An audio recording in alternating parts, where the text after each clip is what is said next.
Cast is now starting. All attendees are in listen-only mode.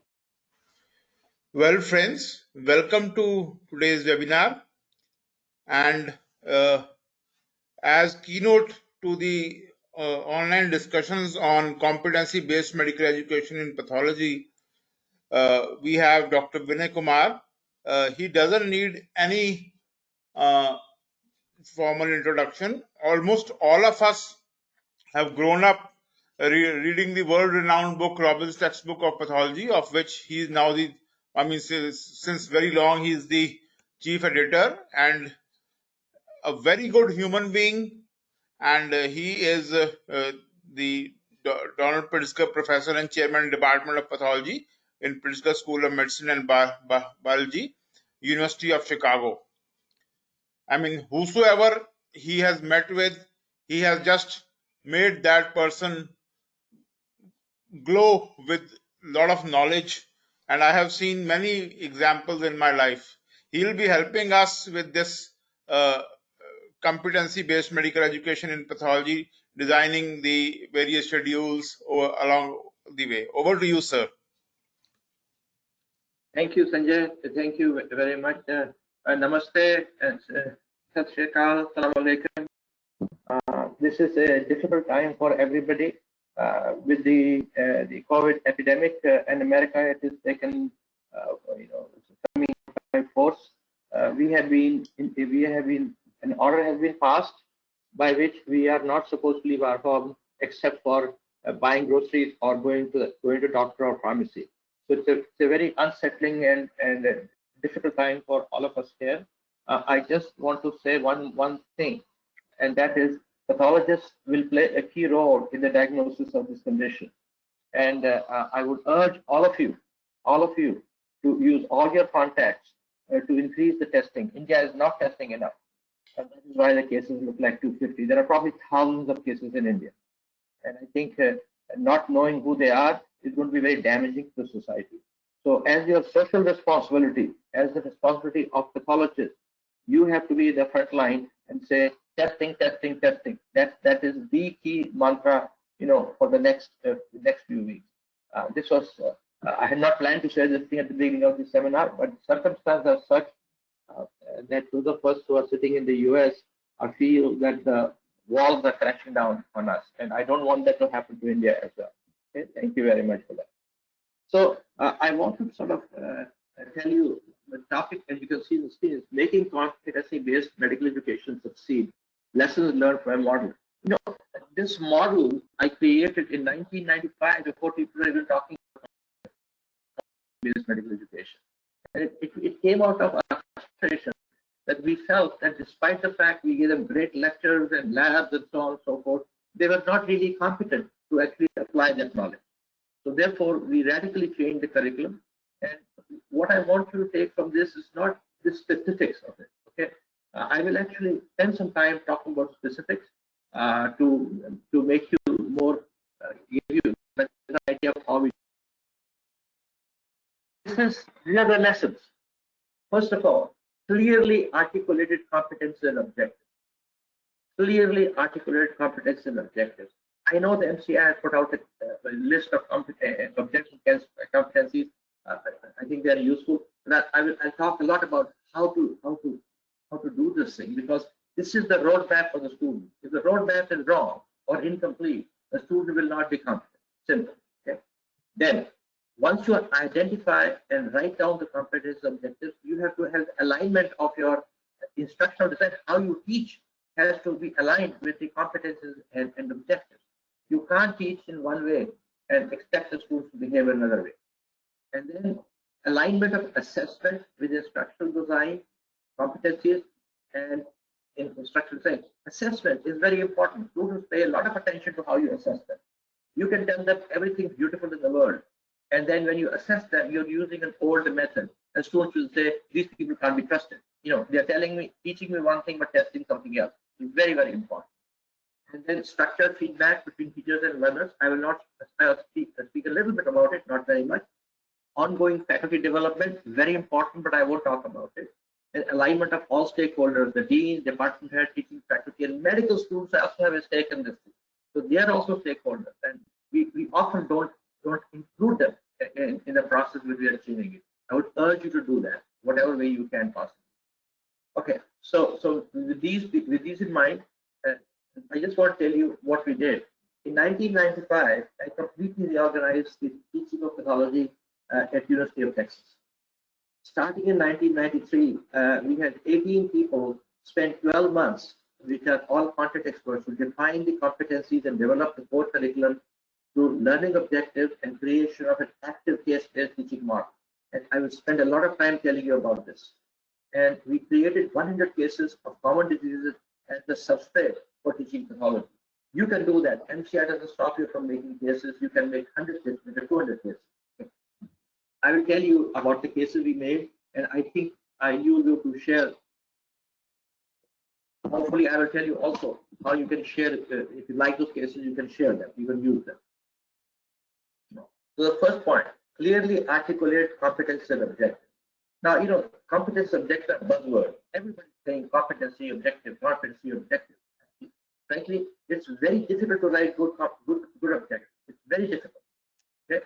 And they have to be meaningful. The student has to be able to say, aha, I've been given a roadmap with these objectives. Okay? And I'll tell you more about it. So let 7 years ago, 10 American Association Medical Colleges, AAMC, convened 10 medical educators in the country and said, please write down competencies for basic science. Okay? And so out of this came an effort which was published later on by the AAMC about competencies in basic science, and pathology was one. Now, if you look at the global competency for pathology, and that is the student should be able to apply the knowledge of general pathology and disease-specific pathologic processes. Why? To prevent, diagnose, manage, and prognosis of critical human disorders. Every time you write a competency, you have to tell them, student, also, why are we doing this?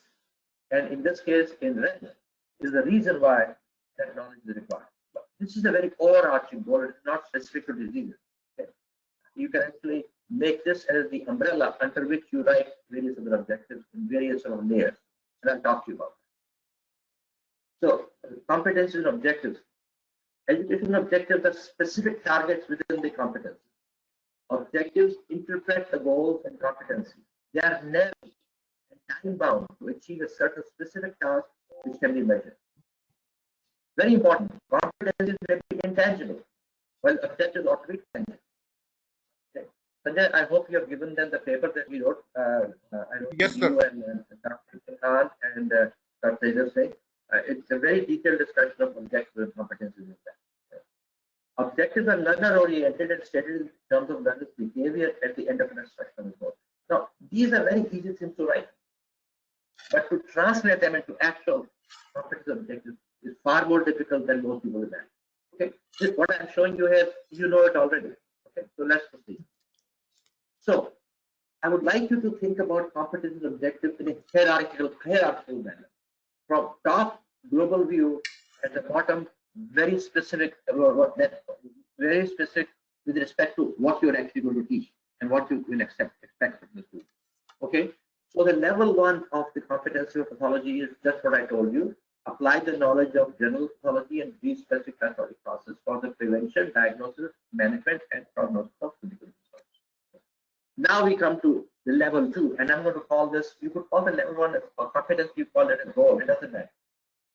Level 2, we come to now specific, so we are writing objectives. And this is an example of an objective written for, the chapter on cell injury. Relate the knowledge of cellular responses to injury to the underlying biochemical and molecular outbreak. Okay. For example, fatty chain. For example, coagulative necrosis. For example, necrosis. Okay. You take these and relate them to the underlying biochemical and molecular alterations. Why? For developing therapeutic intervention. Okay. So now we are coming to a little bit more detail. The third level, we call example, is one subset of what the objectives are for cell injury, and it is free radicals. Explain how free radicals are formed and removed from the cells and conditions under which free radicals can benefit the body for example, by killing microbes in phagocytes, or cause injury to tissues, for example, in reperfusion injury in myocardial infarction. Now, last line is very important. Note that each of the above statements will be complete, even if the italicized text was not added at the end of time. But in each case, the text in italics was added to help the students understand the practical application of the desired knowledge. In other words, why should you know this? How can you use this clinically? That is the competence. The competency in basic sciences is the ability to understand the scientific effects of human diseases and apply it to the practice of medicine. The students will be constantly reminded why this objective, why this competence, why this exam. Okay? And then they know you are teaching them to become doctors, not teaching them to become pathologists, okay? Which is not the goal of the pathology course. So, again, let me emphasize, in your mind, have 3 levels. Top level is global. Next level is specific for a set of diseases, for example. And the third level is a specific example. I have just shown you the example of periodical injury.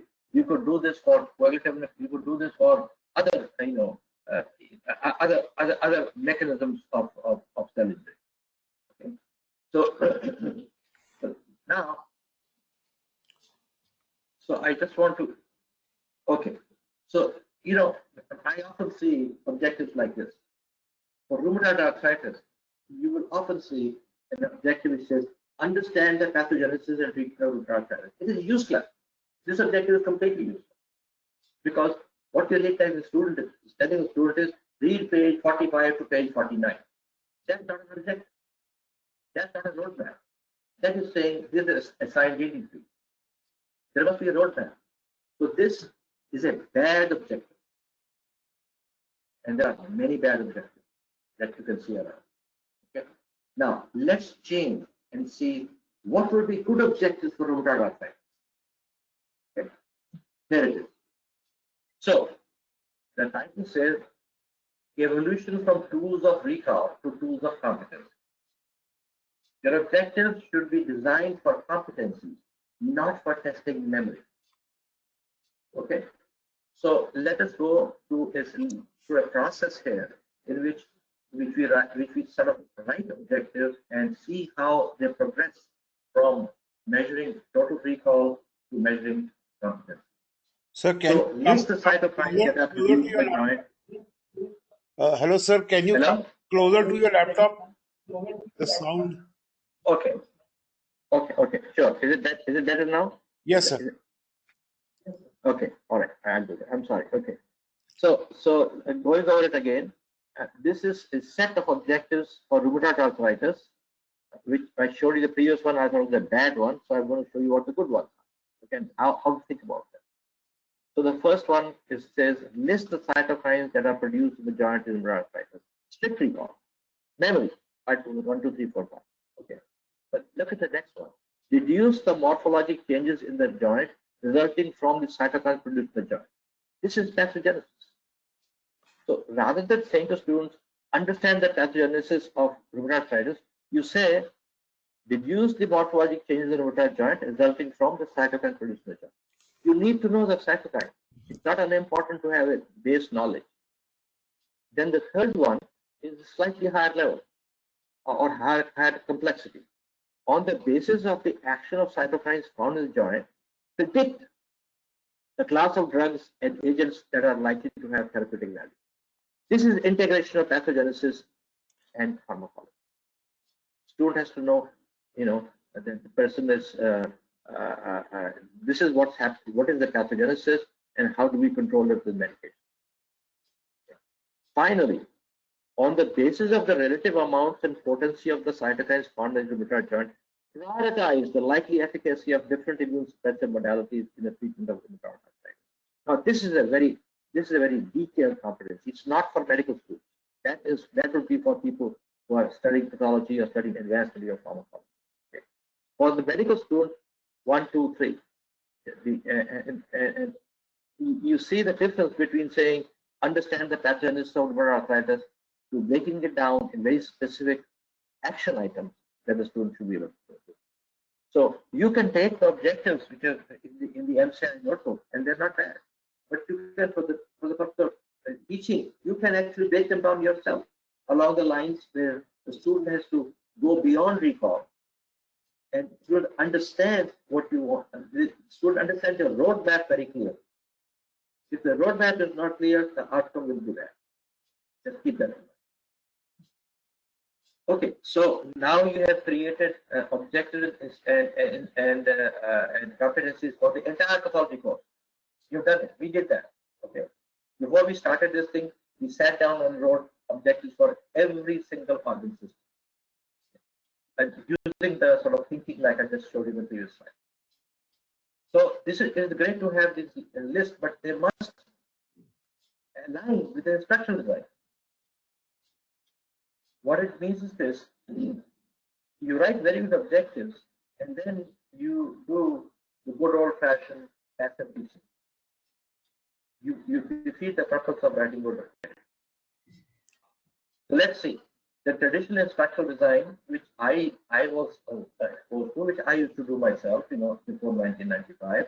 Many of you are probably doing it right now in your own department. So what do we do? We pay excessive attention to impart ever-increasing knowledge to lectures. Cramming of new information into progressively shorter schedules. Time is becoming shorter and shorter. When I was doing second semester, it was 18 months. Now it is 12 months, with 1 month for exam. You got 11 months to do this thing. At a time when information is really accessible. Information is very easily available. It's available on your handheld, on your iPhone, or your Android. Okay? So there's no point trying to cram too many facts. Okay? They can be found. So we currently teach too many facts in a passive learning. We pay insufficient attention to skills of data gathering, synthesis, integration, and application. In other words, we do not teach how to acquire facts and to apply and integrate them in an active way. And finally, curriculum is driven by measurement of knowledge in the form of fact rather than measurement of competence. So for CBME, you have to be able to, your instructional design to be such that it meets the objectives, meets the goals of the all of you know this thing: passive learning, lecture-based curriculum. Professor is the primary source and Bhagwan and God of all information. Student is a passive recipient, sitting like a sponge in a lecture. Okay, and when the student goes to the exam, he memorizes everything, and you squeeze the sponge, and the facts come out. That's all that happens. That's the typical old-fashioned way of teaching thought. Now, in the competency-based curriculum, the role changes. The role of instructor now is to clearly articulate competition. The teacher plays an active role in the problem-solving phase. Whether it's a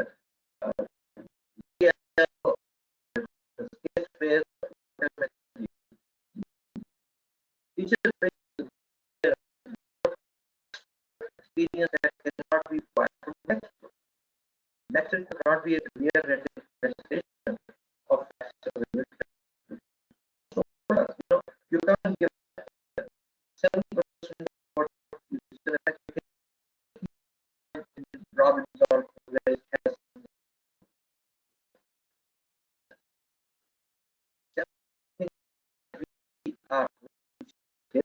experience and which is useful for in the CBME active learning program, student is the student to achieve acquire factual information from various resources and have them to apply in a critical setting that is similar to that. The role of teacher changes from purveyor of facts to different. Role of the student. Student is going to be provided with key resources. What they can be, your syllabus, you can be a book, they can be whatever you want. Okay? It can be internet. And you say, here are the resources. Okay, and here is the roadmap with objective. So the student then has to personally responsible for acquiring most of the factual information from provided resources. आपने उसको बताया है कि कहाँ से मिलना है, आपने उनको objectives दिए हैं, ये समझना है आपने roadmap दे दिया. And then the students challenge to apply the knowledge to solve the problem of cases. That is why we created 100 cases for achieving all of the problems. So just to tell you, what we were and what we became. And I think your MCI curriculum is more or less modeled after this thing, which I will show you in a minute. So we were allowed 255 contact hours in school. You are allowed 238. Okay. And we used to have 162 hours of lecture, that's it. And then we used in laboratories, good old days, photochromes and class slides and those issues. In the revised curriculum, we still have the same number of contact hours, but we have changed the distribution. Only 55 hours are practical learning. In your MCI curriculum, only 80 hours are lecture. And for the rest, we had independent study and case discussion. Add up the total, it is about 178 or 2/3 of that. So now the question becomes, what does the field actually do and how do you study? So for constructing a case study, we took the subset of learning objectives from the master. So here you have a master list for arthritis, for disease of the joint, or master list for ischemic heart disease. Okay. Now we took a subset of those and said we are going to make a case which will be related to this subset of ischemic heart. So we did that. We put the objectives on top of the case. We gave them reading assignment, various sources, and then it created a clinical case for simple and not a diagnostic exercise. We're not teaching them to do the better diagnosis as we would be expected to do on their bedside inside. The case has to be simple because the goal of the case is to show how to apply knowledge, not to test clinical skills. And we gave interactive computer-based images. We gave provocative questions for self-study. And then we had 4 hours a week of intense small group discussions for 52 weeks. That's how we got the total number. I mean, you can do it differently, but I think these are the principles. These are the lessons that we learned and sharing. Okay, so at that time, once we made 100 cases, we said, how do we deliver the tools? In the beginning, we were giving them in the form of CD, which was that cover of this, and later on, they were all given electronically to the internet. Okay, so let me change a little bit here and show you some cases.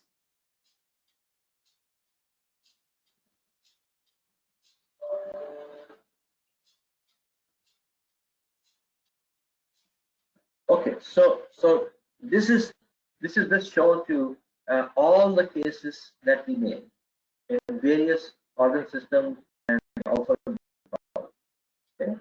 And we will go to some of them. By the way, these cases are on a website called Student Consult, and since a new set of cases is going to come out in the next 3-4 months with new organs, I'm sure you can access these, and you can then use these, or you can modify these. You do whatever you want to. You use images, you use objectives, you use cases. It's up to you completely. Okay. So let us go to the subset of cases. So from the home we came to neoplasia, and now we came to the case of myelin. So every case has objective. Okay. Then every case has reading assignments. Read from here, read these pages, etc. Now the students is told you have to read yourself and try to understand the objectives in your and apply them to your reading. You're expected to do that. Okay. We won't repeat this for you with a formal lecture. What we will do is a discussion. So here is the case. It's a very, very simple case of chronic myeloid leukemia. Patient comes splenomegaly with Philadelphia chromosome, high white blood cell count. Patient's given Gleevec, and then comes 4 years later, now with bone pain, with splenomegaly again, and predominance of lymphoblasts in the blood. We have not made this a quiz. We are telling them exactly what they are seeing. And then there's total rearrangement of immunoglobulin genes, etc. So we start next. And here. So this is the normal, this is the blood smear of the patient in initial presentation. Low power, we say, all you can see is a lot of cells there. And since you might have forgotten how normal looks like, it is not normal. Okay. Any student can look at this and say, too many white cells. And then the provocative question, what are the subcauses of leukocytosis? Okay. So these are for self-study. We are not going to ask them to repeat these questions and answers. Our questions will be different. Okay. We may ask on this thing, okay, what are various kinds of leukocytosis? And then start asking about eosinophil leukocytosis, lymphocytosis, monocytosis. So we use this image to go beyond the topic that is being taught that day to broaden the discussion and thought process. So then we go to the next. Now we have a high power. And now we tell the student, this is a neutrophil, this is a metamyelocyte, this is a myelocyte, this is a myelocyte. And then there's a description. And then there's a provocative question. What genetic alteration may be associated with this? Next provocative question. What would the karyotype look like? Okay. Those questions. This is self-study. Okay. And then the student goes to next, and there is a karyotype. And then the student goes to next. There is now a peripheral blood smear on after 4 years later. Right. Next, now the blood looks very different. The cells look different. They look all very immature and plant-like. So student has studied this sort of case and comes to the case discussion, and then you don't ask them the same question. You ask them other questions. You might say, looking at this peripheral blood smear, what do you think the patient's symptoms? Okay. Student has to say, okay, no mature neutrophil, which means what do neutrophils do? Neutrophils like receptor. So what will the patient have? Intercurrent. You don't say anything like this. What will the patient have? Bleeding. So you can take the discussion in any direction you want to meet your goals of your course. And I think these are just tools. So here is another example I will show you. I'm showing you these cases because I think that creating cases and using them appropriately is a very, very important thing to do in cardiovascular. Once again, the big objective.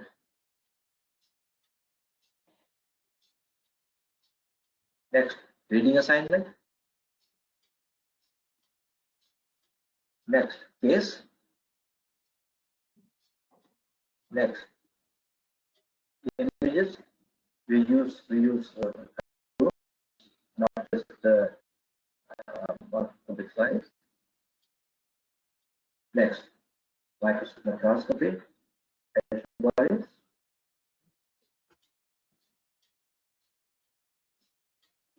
Next, high power of extra body. Next, side. Okay, so we've reached this image now, and you ask the student, what do you see? They will all know. They would have prepared for this thing. They would say, sir, the valve is thickened and the cornea are shorter, etc. And you can ask them questions. You just ask them questions to them. So you can ask them, what do you expect the endophthalmic pressure to be? What do you expect the ejection fraction to be? Okay. Or you can ask them this question. Okay, you're saying this is a valve. Why is it? Sir, because there is fibrosis. What is fibrosis? The fibrosis is laying down of collagen. How is collagen laid down? It is laid down by fibroblasts. Why is it fibroblasts? You can talk about cell injury and repair using this as an example. So you can take the discussion in a way that you can integrate what they learned previously, and from what they're going to learn later on, you might say, what kind of results you might get. Okay. And it doesn't matter if the student knows the answer or not. But by promoting this thing, you have made the student think how to connect with reality, pharmacology, and practice. Okay, so fibrotic use storage, supermatic valve. So we already told them this. So we're not going to ask them necessarily to repeat this. We'll ask them questions relating to this thing. I have used this, for example, to talk about the biochemistry of collagen 6, because I can take them from collagen in the valve to basic things about fibroblasts, collagen synthesis, C, etc. Or collagen diseases, genetic diseases of collagen. You can use collagen as the anchor point and go in many directions. And that is the way you get the maximum out of it, beyond just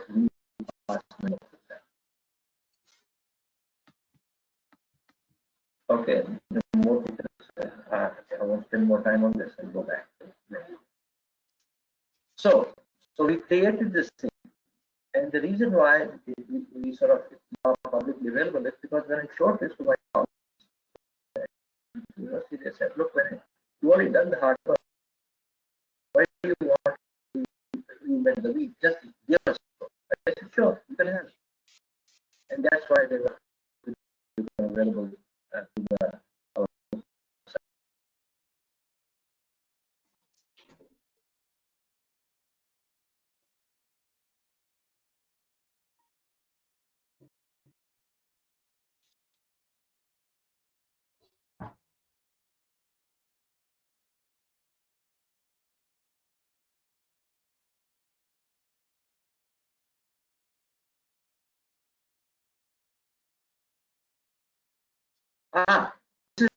this is the MCI proposal.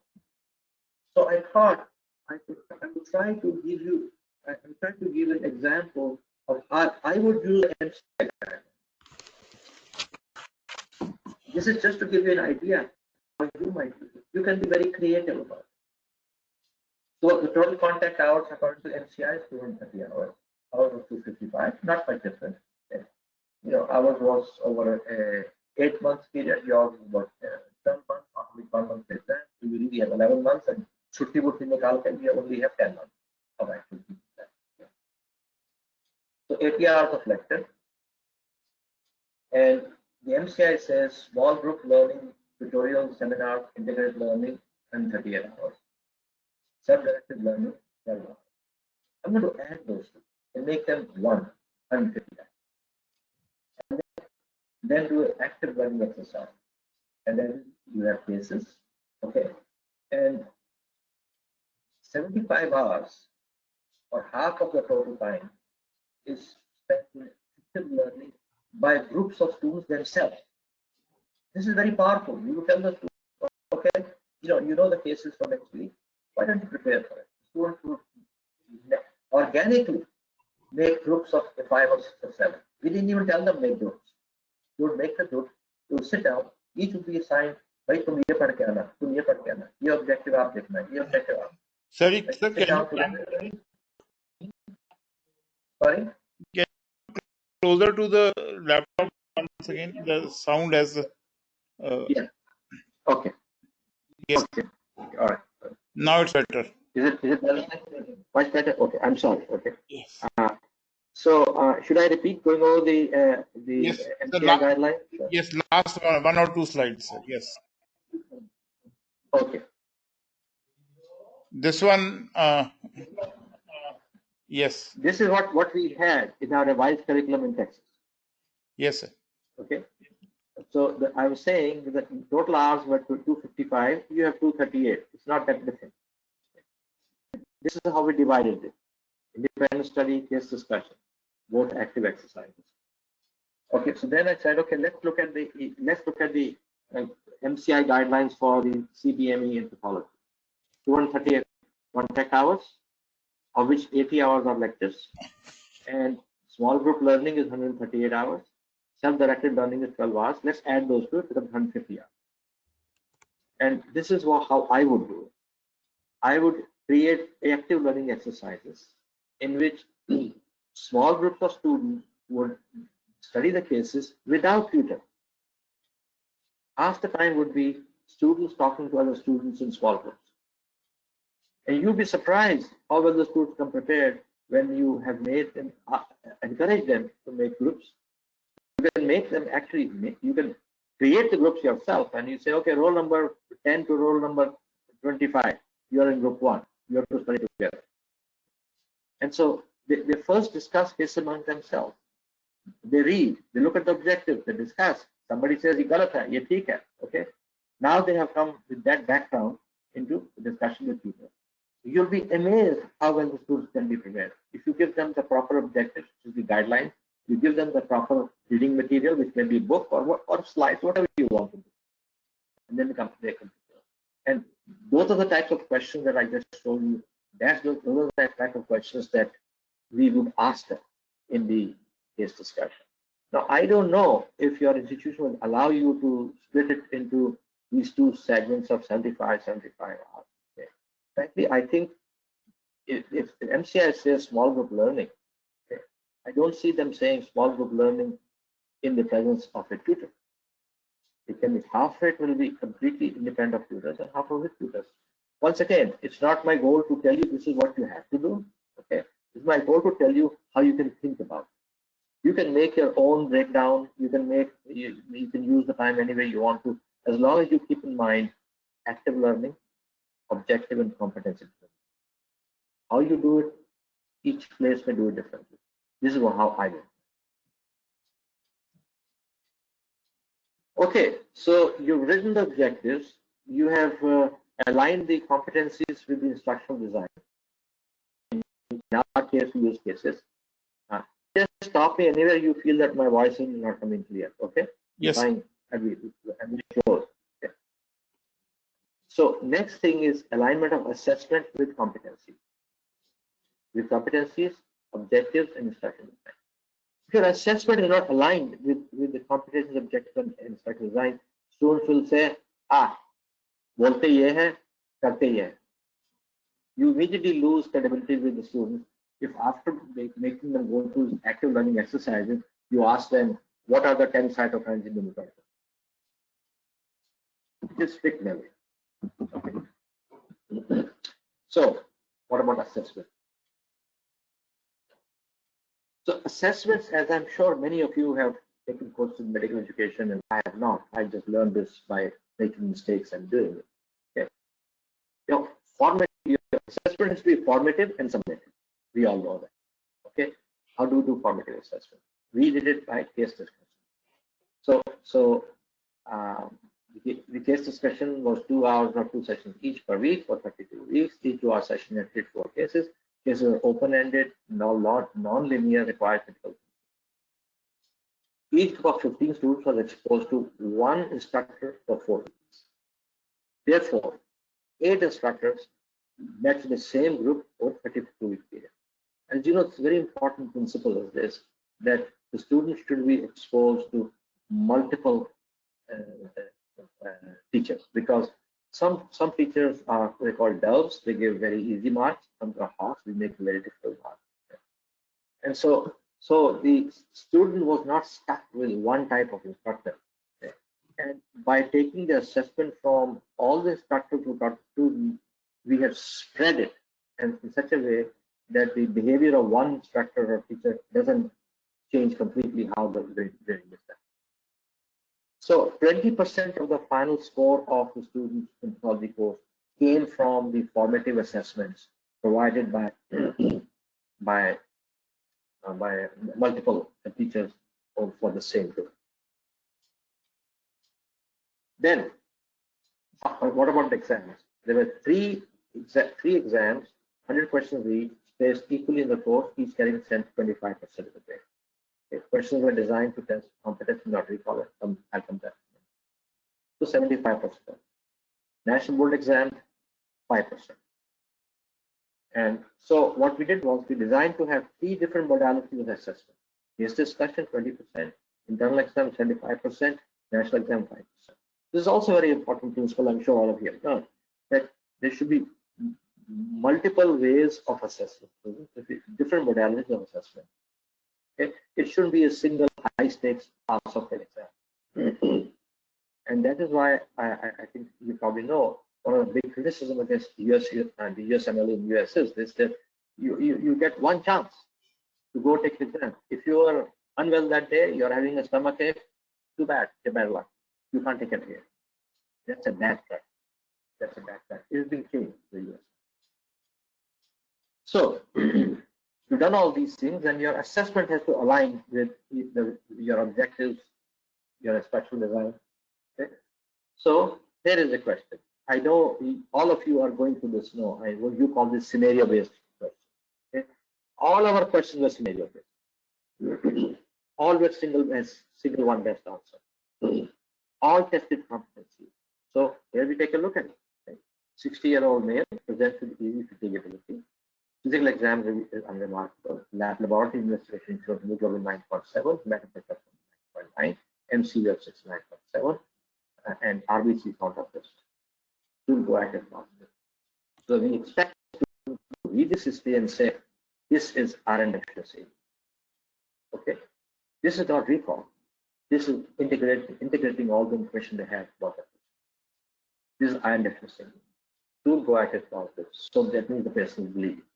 Okay, in 60-year-old who's bleeding, what's the most likely cause? Malignancy of the GI tract. So you do radiology, it shows a mass, a biopsy was performed. And now you could ask many different questions. You could ask, what is the most likely symptom in this case? Or what is the most likely prognosis in this case? We ask the question, which of the molecular in this lesion is most likely to render the cell resistant to chemotherapy induced cell. This is how we are testing the knowledge of cancer. Not by saying, tell me the function of RB, tell me the function of P53. Okay? But in applied form. So the student has to know the P53 is required for apoptosis. The student has to know that chemotherapy kills cells by apoptosis. So a mutation in the P53 gene will make the patient resistant to chemotherapy. Well known that P53 mutation is really a landmark of very poor prognosis, because the chemotherapy is less effective. So what are we testing? We're testing scientific competency in a clinical context. We are testing a very, very basic thing, but in a clinical context, in a context in which the student has to apply the knowledge, not just memorize. This one is a rather long history of a patient who had type 1 diabetes, a renal biopsy. Okay. We don't tell them what the renal biopsy is. We expect them to be able to see this renal biopsy and say, this is a glomerulus. There are these nodules here. So this patient has the renal lesions of diabetes, Wilson syndrome. And then we ask the question, was the clinical exam reveal which of the following? Fine. So now we are testing the competency to integrate clinical observations, laboratory data, and what follows. So has to read this clinical information, has to look at this morphology. We didn't say what the diagnosis is. We said with this and with this, we expect you to have figured out the diagnosis. That is synthesis integration. Okay, and that's the competency to integrate these. And then saying, tell me what else you will do. Now, this is the test competency to synthesize clinical, radiological, histologic findings, basically. Simple case.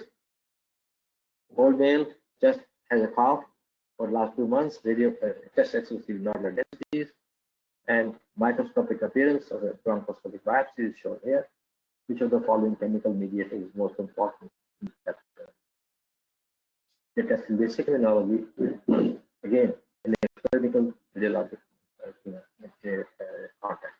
I could have asked the question, which of the following will be an important diagnostic laboratory element? You know, in the assay is a well-known assay for tuberculosis. Okay, so we did all these things, and you never should implement anything new without knowing how you assess that. Otherwise, you're just sort of feeling good. We have done this, and you have no idea what the students have actually accomplished. So we had very several tools we put in place to find out for ourselves whether the CBME program that we had developed had any effect on anything. Okay? So we measured student performance on step 1 after change of curriculum. We did extensive questionnaires for students. Okay? And we also noticed how many students in the class chose to become a pathologist after change of curriculum. Okay. And then we asked the clinical people, once students went to the ward, tell us how they are doing now. It means they see a patient, do you think that they can apply scientifically their knowledge of pathology, physiology, biochemistry to the patient that they're seeing? So we had these 4 ways of assessing how we did. I'll show you. So what happened after the curriculum was changed? The mean shifted by 1 standard deviation. I mean, we were amazed ourselves that this happened. The number of A's went up, number of B pluses went up, number of B's remained unchanged, number of C's went down, and number of F so failed remained unchanged by a smaller. This is data I'm showing you from 1,000 students, not 5 students. This is 1,000 students over a 5-year period. Okay, then structured feedback between teachers and learners. Just go back for a second. Come to student acceptance surveys in a minute.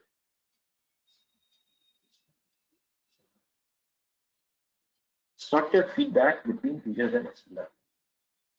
How did we get feedback from the students?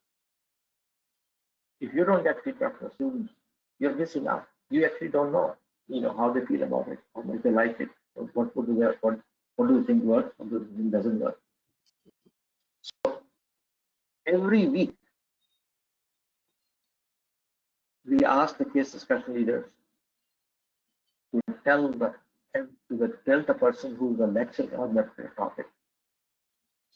When we were doing cases of rheumatic fever, students did not know much about, the immunology of it. So if many instructors said the same thing to the lecturer that in our small group, students were confused about immunology. The lecturer knows how to do remedial lecture, how to go to the class and say, look, it looks like you people didn't understand this. I'm going to review this for you again. That's a different lecture from here are the from A to Z of rheumatic heart. Monthly, as the group of facilitators change every 4 weeks, students evaluated them, and they evaluate the students. Okay, so one very sincere and hardworking teacher came and told me that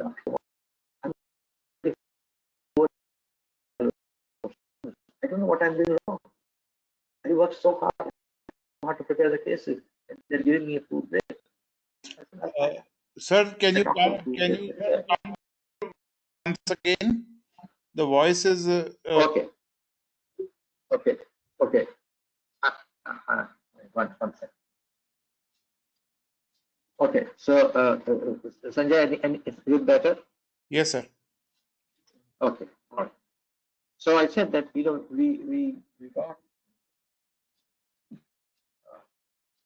yes, fine. Oh, that's good. We got weekly feedback from case discussion leaders to the lecture to help focus on the lecture on difficulties students had during case discussion. Monthly, as a group of facilitators change, students evaluated them and they evaluated the students. The evaluation of the facilitators by students is very important. I was giving you an example of a professor who was very hardworking, very sincere, really dedicated to education, and got very poor evaluation from the students. He came to me and asked, sir, what am I doing wrong? I worked so hard, I prepared myself, and so on and so forth. So I went to the students and asked them, "Bhai, kya baat hai?" They said, sir, when he comes, it's not discussion, he just lectures to us. We don't want lecture, we want discussion. So what I told that lecturer, okay, next time when there is somebody else who's doing the thing, you just sit as an observer and you see how they're doing. And that dramatically changed how his teaching style was, dramatically changed his assessment. Okay, then after each MCQ exam, I told you there were 3 MCQ exams, students are allowed to review their questions and answers followed by clarification. So we said, students, you can come in the lecture room, we'll give you back your answer sheets. Look, and we also give you the key. See what you made a mistake. You can even bring a book and see why was the mistake, what is the basis of your mistake. And if you still are unclear, send me an email and I will explain to you. So this is how we got ongoing basis, structured feedback every week of the course. End of the course, we got structured student feedback. And I'll just show you some questions. Again, let me remind you, this is not 5 or 6 students, this is 1,000 students over a 5-year period. Question 1, the case studies were useful for learning mechanisms of disease. 54% strongly agree, 55% agree. 4 neutral, 4 disagree. Average total response rate, 4.42 out of 5. Case discussions help reinforce concept and fact. Once again, strongly agree, mean response 4.44. Case discussions help clarify concepts, fact that I was not able to apply on my own. Yeah, strongly agree 31, agree 45, mean 3.97. In other words, compared to the previous one, so most students said, you know, I was able to get most of the stuff myself in my own group discussion.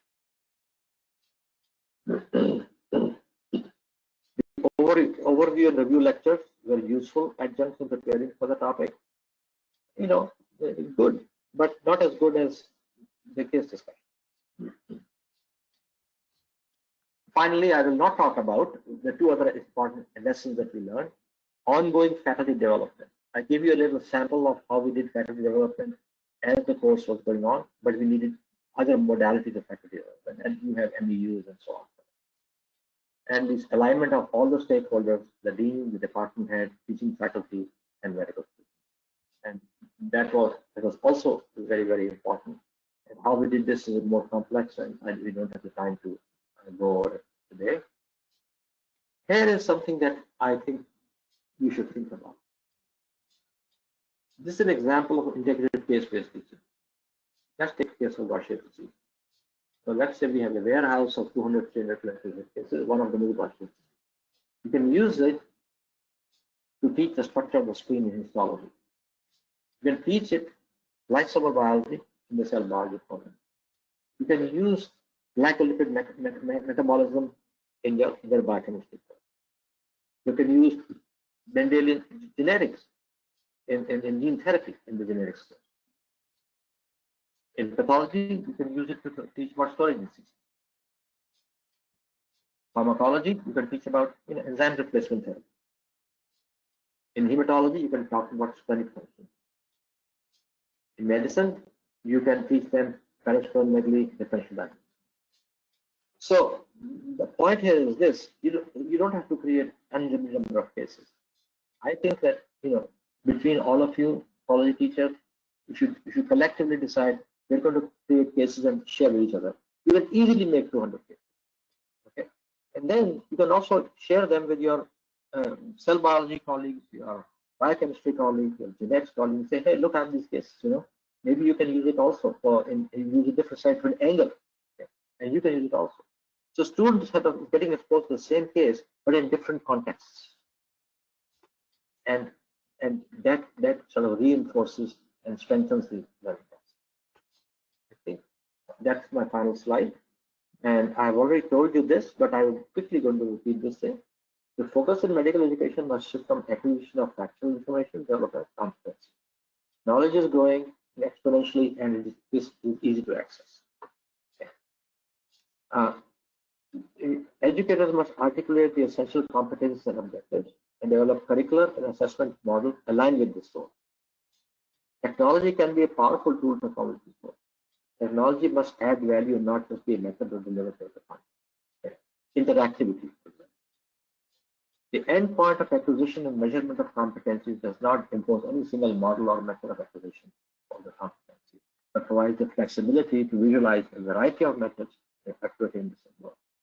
See, once you say these are the competencies, okay, MCI says these are the competencies, but MCI doesn't come and tell you exactly how you're going to teach them. It's up to you. You know, somebody in Mumbai teaches it one way, and somebody in Delhi teaches another way, and somebody in Chennai teaches another way. If all of them accomplish the goal of measurement of competencies, what does it matter? What does it matter whether you spend half the time in case discussion or 1/3 the time in case discussion? It's the outcome that's important. It's not the process that's important. The process is important for you, of course, so that the process is such that it gets you the desired goal. Okay? And my hope is this, that there'll be mixed model. Some things will be general for every institution. Some will be local. Okay, so for example, if you decide that you're going to have curriculum policy, how you do this thing, 70% places may be the same, exactly the same way. 30%, local input. You have expertise in this, you have expertise in that. You're an expert in informatics, you'll have a lecture of informatics. You don't have expertise in informatics, you'll have a lecture on statistics. You have a lecture on that. Okay? So I think the 70-30 model is a reasonable one to think about, not as your individual, but you collectively. You, the teachers of pathology, have been empowered. You have been empowered to teach in this CBM. You have to use your imagination and creativity to create a program that accomplishes those goals and makes the students better doctors. Okay, I think that was last. I'm done with it, and I'm sorry from time to time my voice faded. I hope that I was able to convey all of this. I will give Dr. Sanjay Bedi a copy of these slides. I can't give you cases because they were online. I was going to internet, but you can also access those cases and look at them. You may like them, you may not like them, or you may say, I like it, but I don't like exactly. Okay, I'm going to make a modification of it. Make it, do it. If it helps you, that'd be wonderful. Thank you very much. Sir, can we have some questions? Absolutely, as many as you want. Please raise your hands.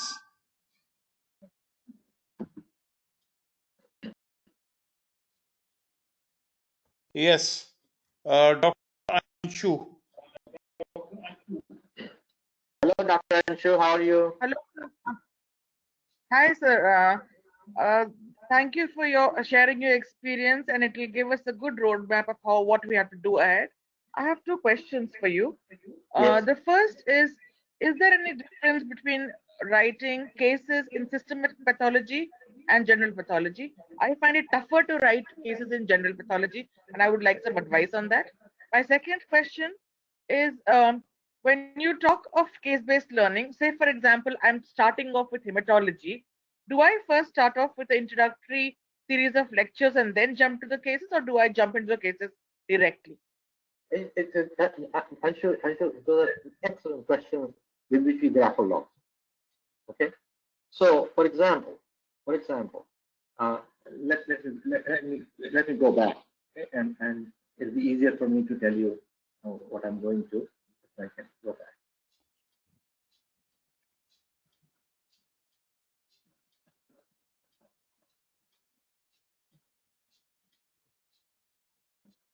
Oh no, made a mistake.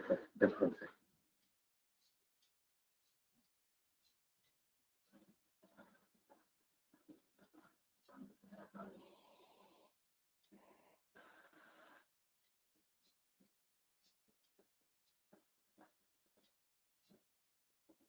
Okay, so Dr. Anshu, your point is very valid, and we struggle with it also. So we have inflammation repair. We have 5 cases. We have thrombosis, shock, we have 2 cases. Genetics, we have 3 cases. Okay, and I know exactly what you're talking about. So let's just take a case of chronic therapy. Okay, we have learning objectives. We have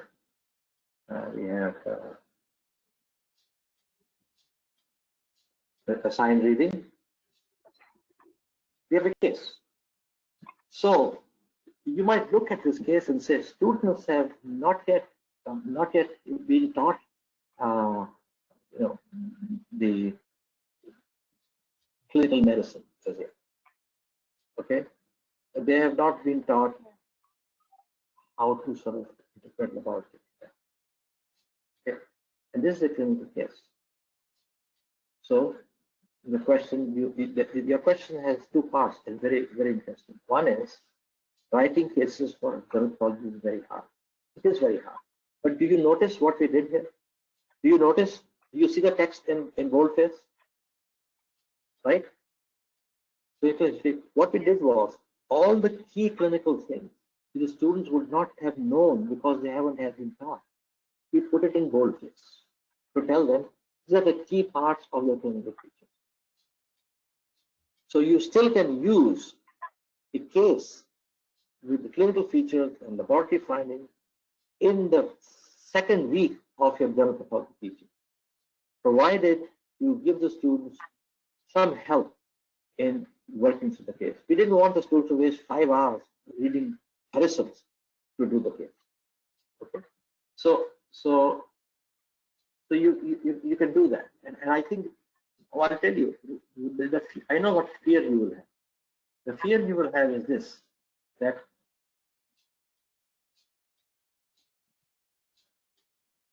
this is a case of chronic mild leukemia, and the goal of this case is not to teach them, hematology. The goal of this case is to teach them molecular biology, cancer gene, targeted therapy. That's the goal of this case.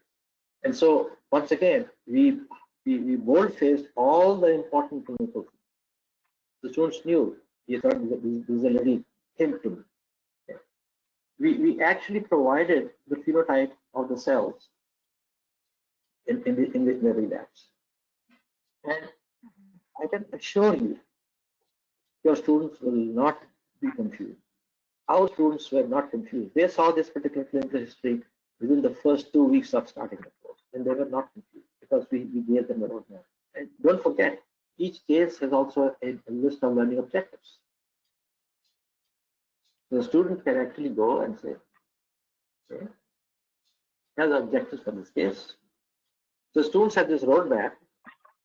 You've given them a assigned reading. You've given them a clinical case in which you have helped them greatly to integrate clinical findings by bold-facing. And that you'll be surprised, I'm sure, how will the students. You'll be surprised how will the students come. Can I use the same case? So, can I use the same case like in the beginning to talk about stem cells and then again wait for some time and repeat the case again when I'm discussing something else?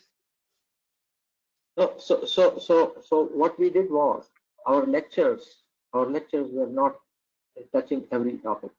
So our lecture would say there are a very large number of cancer genes. They fall into the category of proto-oncogene, tumor stressor gene, genes control process. The very basic.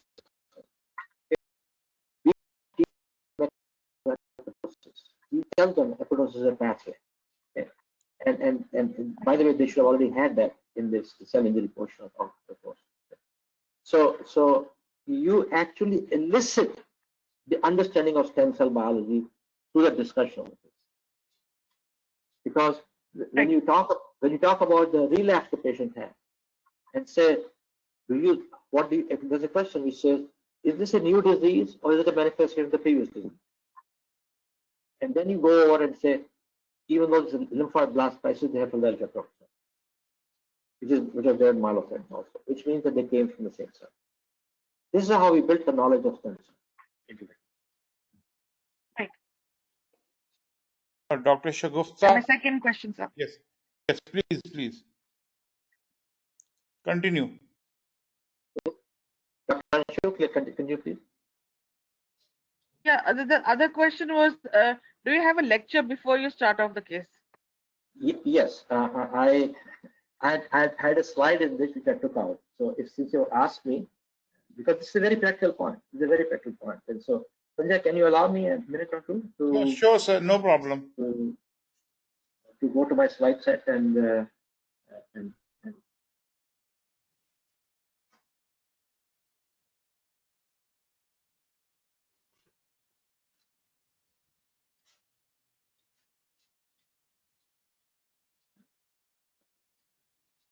okay, yeah, thank you. This is the structure of a week. So, Dr. Anshu, this is the week we are talking about cardiovascular system and respiratory system. Okay, this is 1 week. Okay. So, on Monday at 11 o'clock, there's a lecture on cardiovascular system. Okay, and this is a very, very broad lecture. This is not each cardiovascular disease. This is talking about congestive heart failure. This is talking about stenosis, incompetence. Okay. This is talking about immunologically mediated disease. Okay. And it is not sort of from page 1 to page 50 of the book. It's selected things. Okay. And heart failure is common. So then the students have independent study time, and then they are discussing cases. Okay. Next day, there's another lecture. When the lecturer comes to give a lecture, he has already had feedback from the people who taught these cases, who would have told him that Dr. Burns, students are very confused about the competencies of ischemic heart disease. They didn't quite understand where it's angina. So what does Dr. Burns do? He constructs his lecture based on the input received from instructors and says, look, guys, it seems like you had this problem. Okay, let me explain to you more. Is that and then the first lecture of this was actually on the previous Friday. So next week we are going to respiratory system. We start on Friday by giving the overview. Then go to the next week and have 1 lecture here, 1 lecture. We have 3 lectures.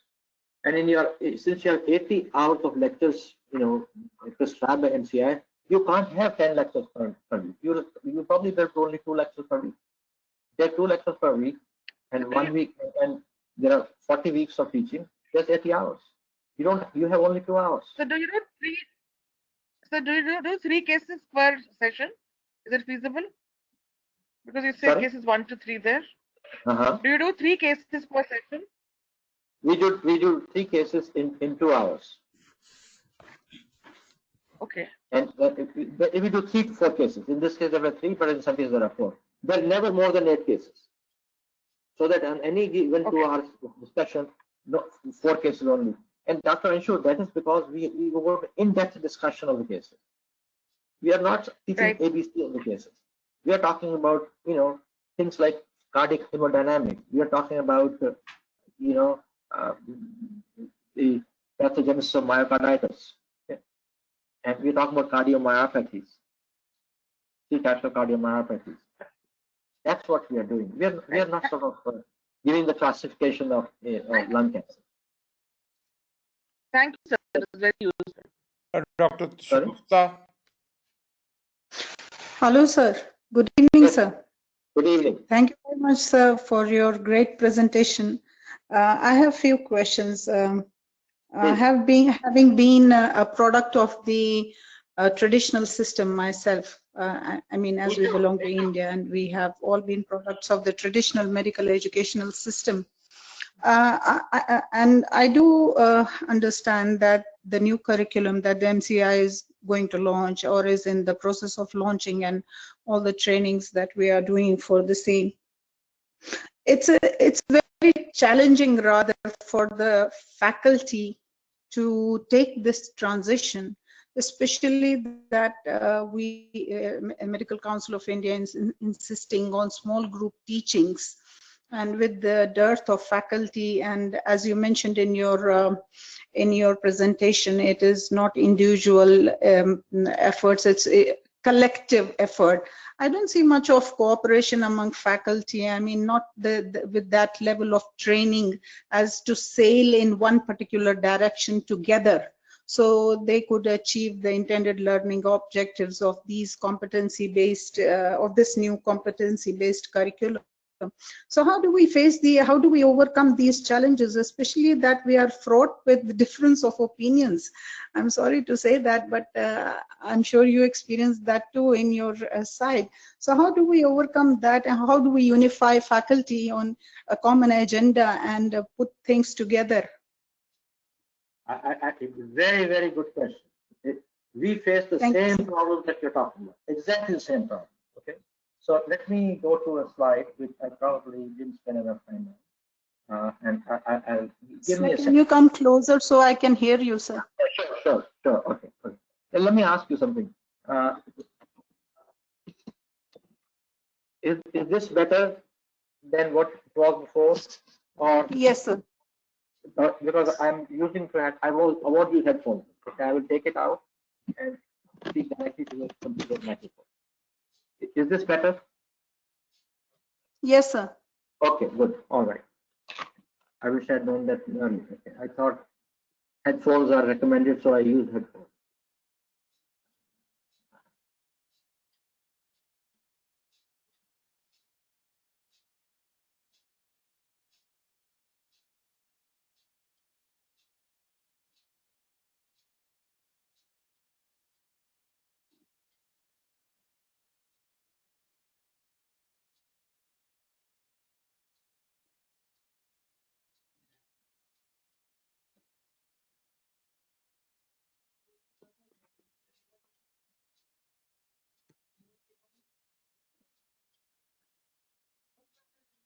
Okay, the slide is somewhere. I can't find it right now, but I can answer your question. When we started this thing, the faculty, except for rare exceptions, all said, "This is too much work. It won't work. Students will be lost. Their exam grades will fall. The dean will come and beat us up for it. In any case, I don't agree with it." I had all these things, all of things you mentioned. I also was told. I said, let us do this collectively. Okay? By the way, very important that was that our department chairman, the dean, said this has to be done. Okay, the faculty had no choice. They knew it had to be done. I said, no, we don't have a choice. It has to be done. Why don't you become a stakeholder? So we convened meeting of we were about 12 faculty members who were the leaders of this program.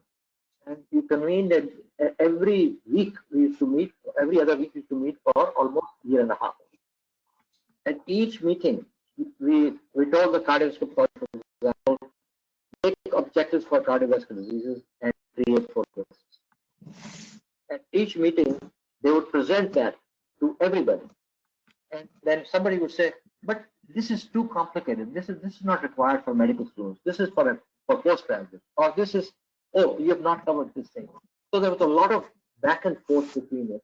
And in the end, what happened was, believe me, it was not easy. The same difficulty you are facing is the difficulty I face. I had to beg, I had to plead, okay? I had to say, you have to do this thing because it is required. We have to do this thing. And then there are people listening. Actually, there in your country, in United States, I'm sure in all other countries as well, because I worked in Saudi Arabia, we have departmental executive councils.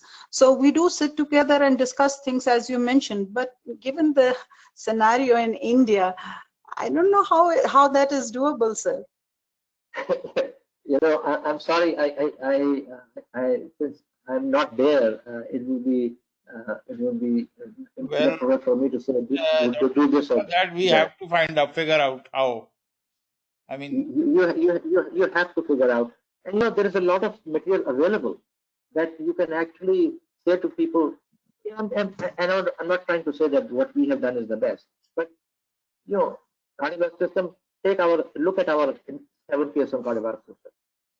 Maybe you say with a slight modification this will work, okay? And then the workload on the faculty becomes less. But I just want to tell you one more thing. Okay? One of the professors was so adamant that this is wrong. Okay? He said, I won't do it. This is wrong. I'm a hematologist. I'm the best person to teach it. I know what should I do. You know, I told him, Dr. Hernandez, Carlo. You know what happened? When hematology block came after about 4 or 5 months, the students were up in arms. They came and said, "What is this? We don't want lecture. We want case discussion." So that person, after the first year, agreed that what he thought was the best thing to do was not what the students were saying the best thing to do. And then he changed. He made cases in income. Okay, Dr. Dilip Ramakhyani.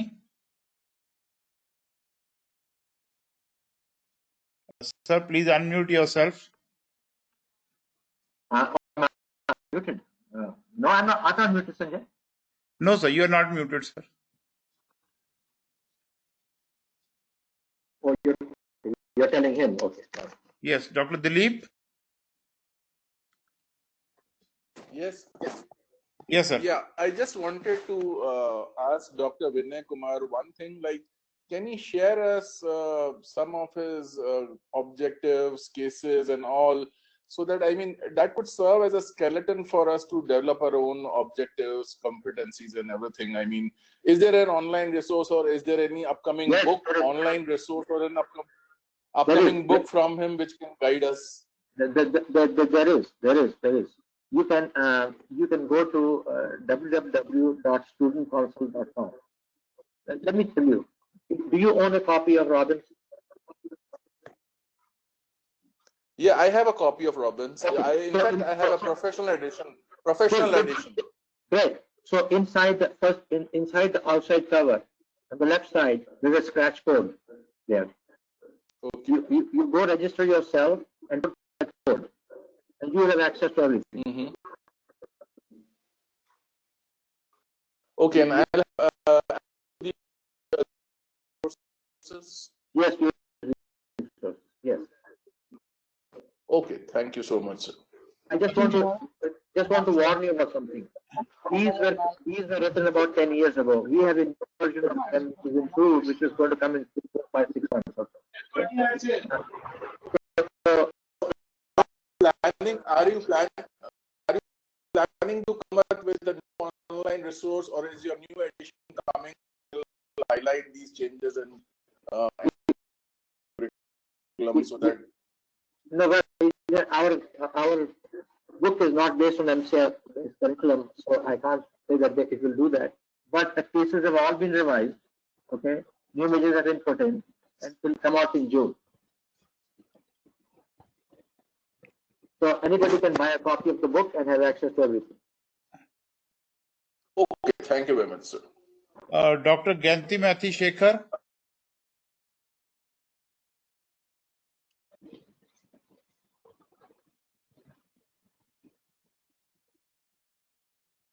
Sanjay, I can't hear anything. She has not spoken. Dr. Rajshri. Dr. Rajshri, can you speak? Hello, or Dr. Shekhar or Dr. Rajshri? You have unmuted yourself, but you are not speaking.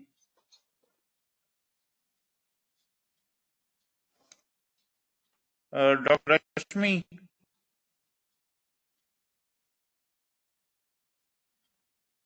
Dr. Rashmi, please unmute yourself. After that, Dr. Hindu. Yes, sir. Yes, please speak. Sir, this is Dr. Rashmi. Yes. Good evening, sir. Sir, I just wanted to know, you were talking about the development of SLOs. Sir, is there a particular way where you decide the distribution of objectives based on Bloom's taxonomy? Like you have a certain percentage for lower order, and then you keep a certain percentage for higher order, like synthesis and creating and analysis? No, we didn't do that. We did not do that. We try to write all objectives which require higher level thinking. Yeah. And so one more thing, sir. How do you decide the topics for this self-directed learning, sir, since it's a very new concept for us? Very, very, very, very good question. Very, very good. You're asking me the very same questions that I had to answer in 1995 when we made this. It was done by consensus. Okay. So, Okay. so give you an example. If a neuropathologist came and said, "These are my objectives and my cases," everybody had could have an opinion. You say, "This is really, you people are neuropathologists.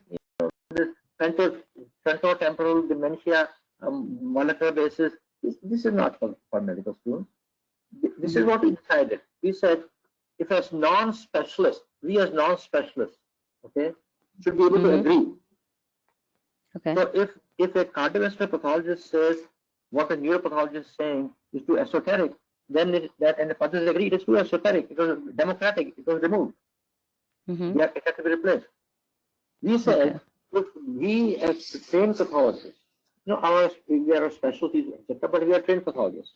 So trained pathologists, we can't make sense of a certain list of objective cases, then how do we expect the students to do it?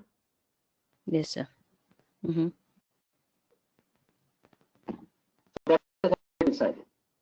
Yeah. Okay, sir. Thank you, sir. Thank you so much. Dr. Bindu.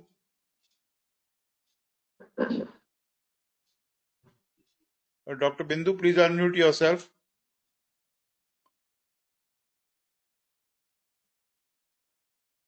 Dr. Vijayashree Raghavan. Hello, sir. Hello. Yes, sir. This is Dr. Vijayashree, and thanks for a very good presentation. Actually, right now we're all practicing competency-based medical education, and most of us are well trained in that.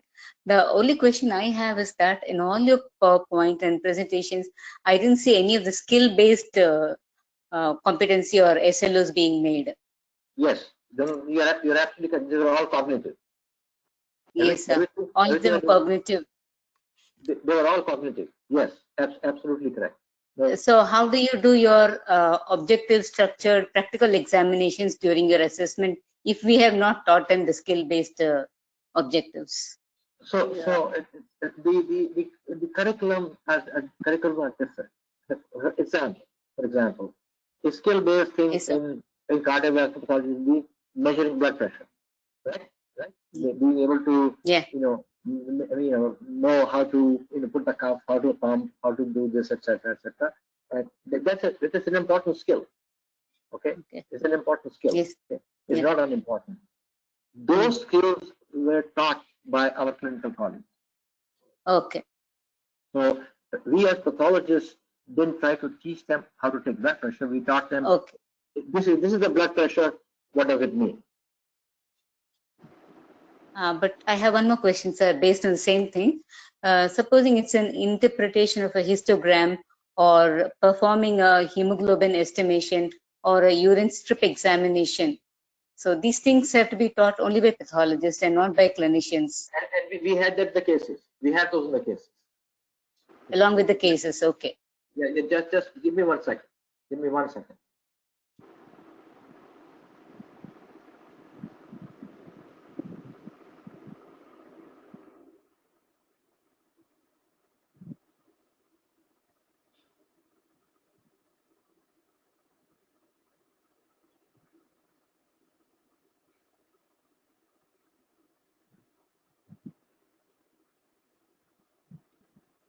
This is interpretation of karyotype.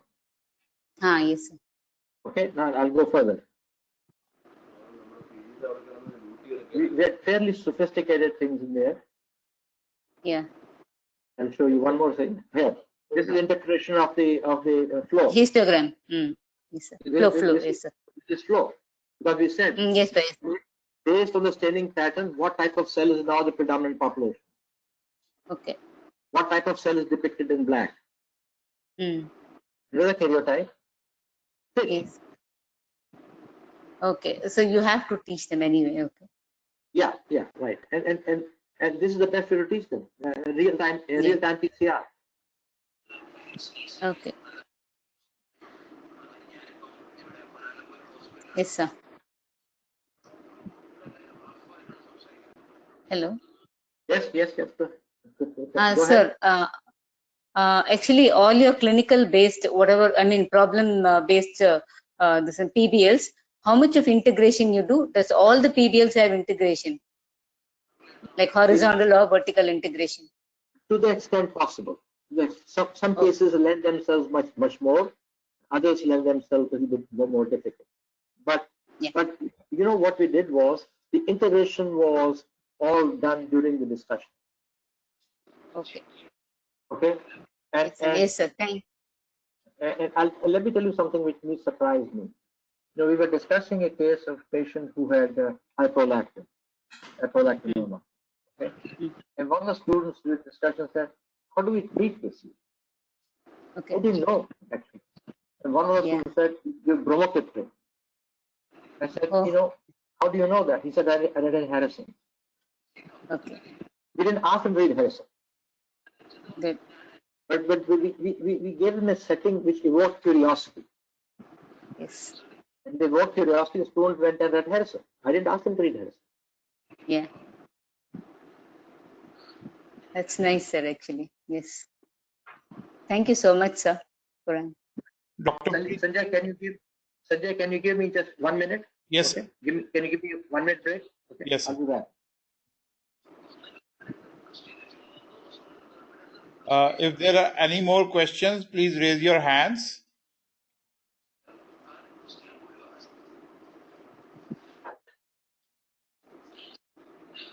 Those who have already asked, please lower your hands.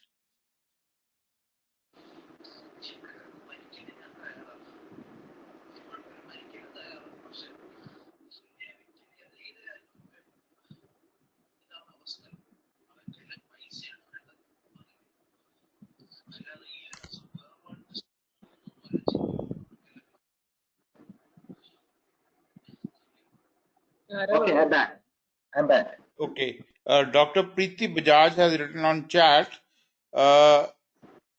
sir, indeed, CBME of the need of the hour as the new session begins on October 1. A query, problem-based learning methodology included in SDL or in small group, as small group teaching on 12 hours of SDL. Sanjay, I didn't quite understand the question. Can you interpret it for me? Problem-based methodology is included in SDL or in small group teaching. So Sanjay, yes, problem-based, as you know, problem-based teaching is a technique. Yes, sir. Okay, and we didn't use problem-based learning. We used case-based learning. Okay. So we didn't start by saying, see, problem-based learning typically is very highly integrated. Yes. That you start giving students problems in the first year as they walk in, you start discussing a case, explain the problem. It's not a bad way to do it, but it is something which requires very intense faculty resources. Yes. It is very expensive in terms of faculty needs, and most places who have tried this have given it up because the time commitment from faculty is so huge that they can't do it along with other activities that they have to do. So case-based learning is a version of problem-based learning, but it is not PBL itself. Yes, sir. So we thought about it, but we chose not to do that. Dr. Arpita.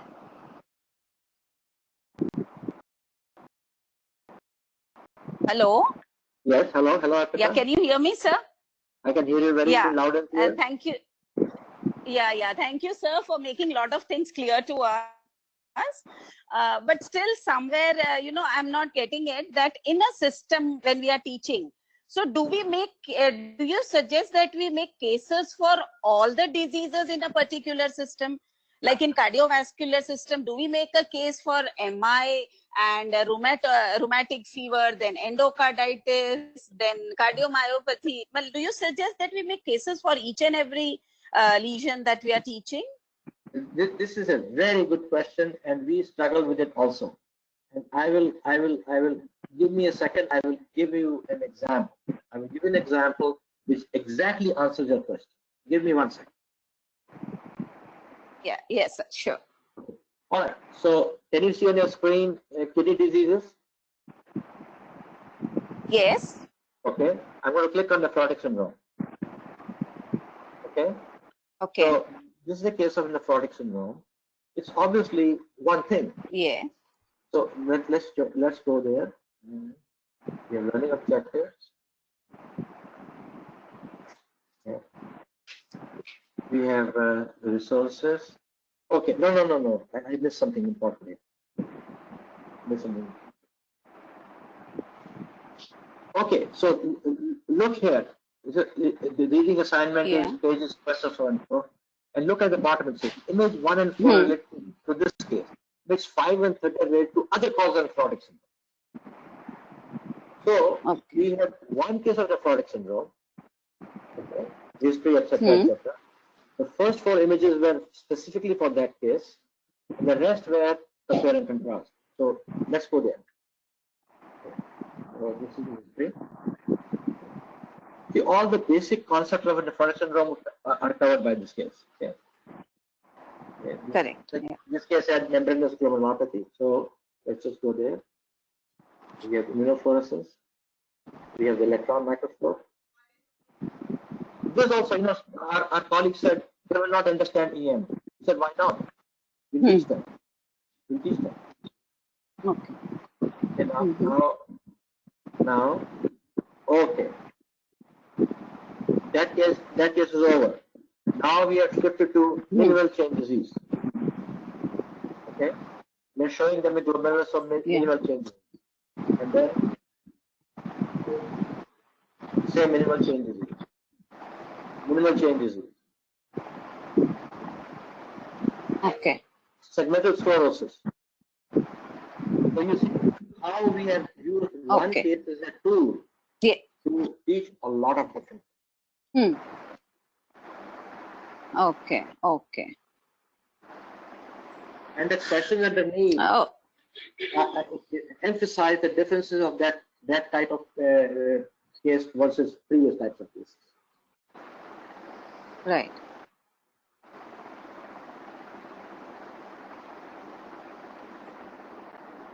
Okay. Okay. Next question is Thank you, sir. by Dr. Ramchandra Bhatt.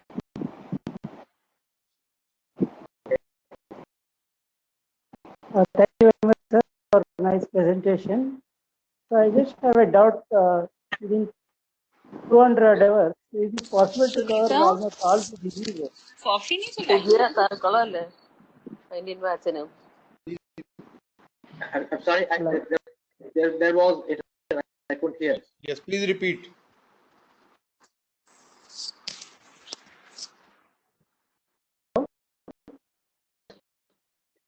Sir, I was just asking, with this case-based studies, is it possible to cover entire pathology syllabus to 200 hours? Yes, because case-based studies can take more discussion, more time. It is possible. It is possible by how you do the case discussion. So as I said, your case of nephrotic syndrome with membranous glomerulopathy, and then we use that also to go over the images and the differences between minimal change disease, focal sclerosis, rapidly progressive. Yeah, together we can discuss. You can cover all of it. But let me tell you something else. This is very important also. Yes. When we made objectives, and objectives that everybody could agree are reasonable. Okay? Yeah, we made the conscious decision of not teaching certain things. Okay? Because our goal was to teach students how to learn and not give them everything that they have to know. So if you tell a person how to fish, they can keep on fishing and eating a fish. If you give them the fish, they don't know how to catch the fish. So we were worried. We said, for example, when we reached the section of vasculitis in cardiovascular syndrome, if you look at the classification of vasculitis, there are about 12 different forms of them. You know what we did? We said we'll take one large vessel vasculitis, one medium vessel vasculitis, one small vessel vasculitis, some which are ANCA positive, some which are ANCA negative. Okay?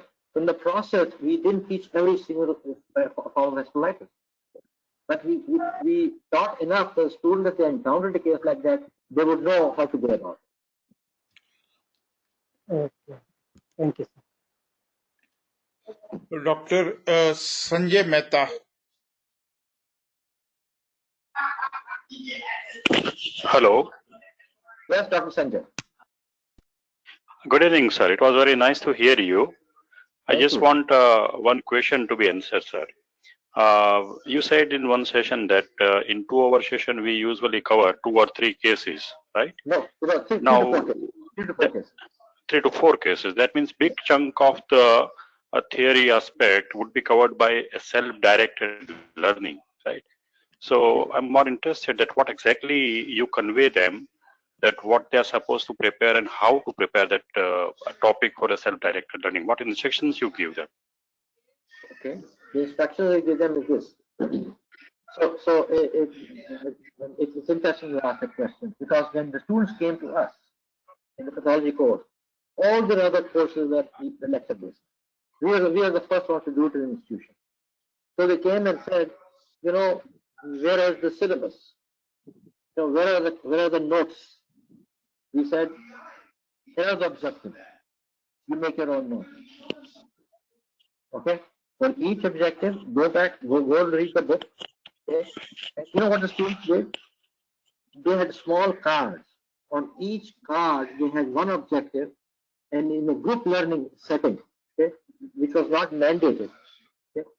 Each student divided the work. 10 students divided the work and said, in pulmonary pathology, you will do lung cancer, I will do this, I will do this, I will do this. Okay? They looked at the objective, and they created short notes about each objective. And then they exchanged the cards and quizzed each other. And in the process, they had learned already 70-80% of what we are teaching them. Okay, right. So I'm very clear on that aspect. Yes. Thank you very much for clearing that down.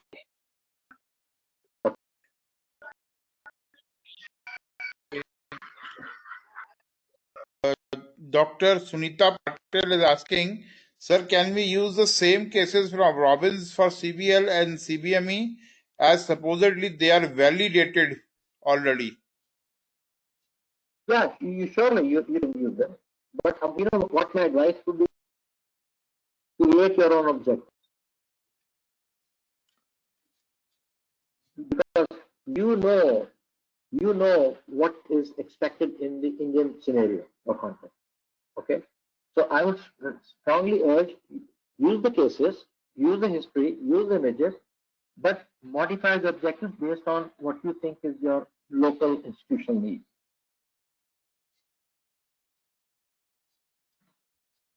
Frankly, I think not institutional need. What does mean? Okay. So, for example, we may have just 1 or 2 objects on tuberculosis. You may want 6.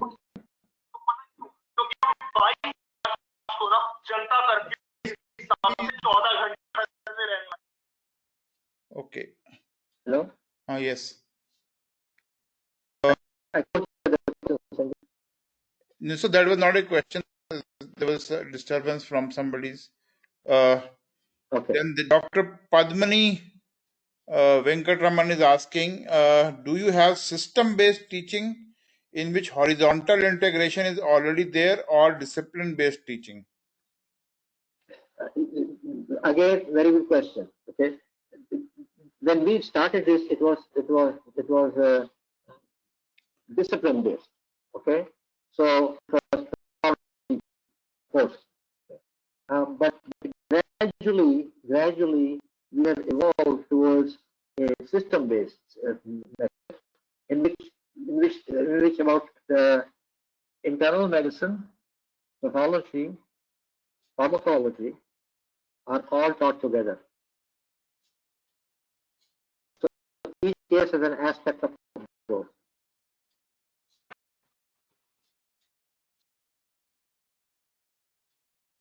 Okay. But Sanjay, it can be done either in system based or it can be done discipline based. It really doesn't make a difference. It depends. What depends is how well you craft your objectives, how well you craft your cases, and how well you do the discussion. As I give you an example, a student gave me the answer of treatment of hyperprolactinemia by bromocriptine. I didn't ask him to do it. Yes. Even I didn't know the answer myself. Yes. Dr. Roshni Jacob. Thank you, sir. Can you hear me now? Yes. I can hear Dr. you. Roshni. Little echo, but go ahead. Okay. Because we teach students together, and when we divide them into different groups, we need to make different tests, isn't it? Because once we take a class for 15 students and then we repeat them in the next batch, there's a tendency that they get answers and they simply come up with the answers without doing their active learning process. I will solve your problem in 5 minutes. Okay. So I was asked this question about 10 years ago. I was at Maulana Azhar, and I was asked this question. At that time, Dr. Kajinder Singh was the HOD. Okay, you might know him. He's a very well-known oncologist in India. And they said, how can we have 250 students? How can we do this? We don't have enough faculty to do this. Okay, and the same thing that you just said. I said there is a solution. This, and actually I not gave a solution. I actually went to Maulana Azhar and actually did a live demonstration in their own students, to their own class. So what I did was I divided the class into groups of 10 or 12, okay, and then maybe there were about 20 groups, okay. So group number one, had the names of the people from group number one, group number two, group number three, group number four, okay. So I went to the class and I said, before the class, I said each group should study together. Okay, look at the objectives, look at the cases, study together. Okay, and then so every group had come prepared. They didn't know which question I will ask to which group. So I said, okay, group number 4, Mohan Kumar, tell me about the pathogenesis of rheumatic fever. Okay, so when I said what I said, I made a game. I said, Mohan Kumar, you can't answer the question. You have a lifeline. You can ask so and so. Okay, and that person would say, okay, from my group, Ranveer Singh is very smart. I'm going to ask Ranveer Singh to answer this question. Okay, and then what I did? Ranveer Singh answered the question. Ranveer Singh was in group number 3. I said to group number 5, group number 5, Shahza, group number 5. Do you agree with Ranveer Singh? She said, yes, sir. I said, if you agree, please tell me why you agree. If she said, no, I don't agree, I said, tell me why you don't agree. Okay, so every student knew that they could be called. Okay, the second thing which is very powerful in this is peer pressure is very strong. No student wants to look silly standing up in the class and saying, I don't know, or you answer, it doesn't make any sense. So students come very well prepared.